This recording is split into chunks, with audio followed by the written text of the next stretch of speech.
this semester is the energy store in inductor. Okay, energy store in inductor. All right.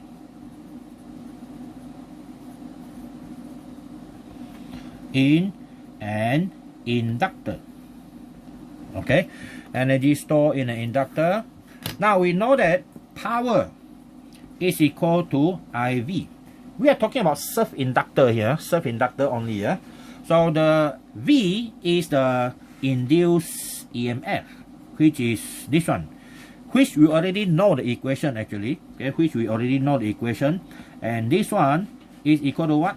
Okay, you have I, right? And then we have this one is equal to negative L di dt, isn't it?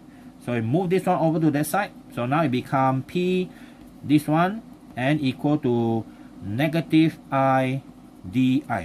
But to calculate energy, we drop out that negative sign. Okay, for energy calculation, our P dt equal to I di. All right. So remember this, because we're going to use this one to do some sort of integration. Now, what happens when you have energy? Okay, when you have energy into a coil, okay, the electric energy is used to create magnetic field inside, and that is what the work done. So first we have to look at the work done. We know that if the current increase slowly, our work done will be small enough. It will be small enough. Okay, so if you look at this equation, okay, P is a power, delta T is the time. Power times time is the energy. Where does the energy come from?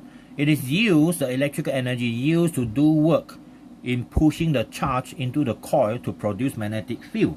So this is a little bit amount of work done. Okay, when you have the time is so short, your work done is only a small amount of work done, which is like this. Okay, or this is actually equal to like that. Now, if we want to calculate the total work done, we want this. Okay, the total work done, okay, in increasing the current from 0 to I.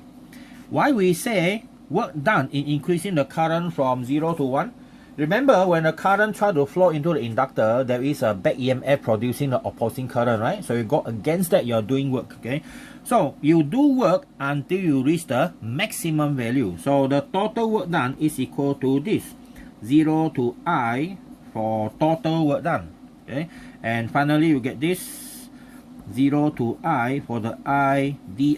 So we know this equation. This one, if you differentiate this one, integrate, you're going to get what? You're going to get half I, right? Half I squared from 0 to I. So we know that 0 is 0. So your last, oh sorry, where is our L? Sorry, this is L. This is L. This is L.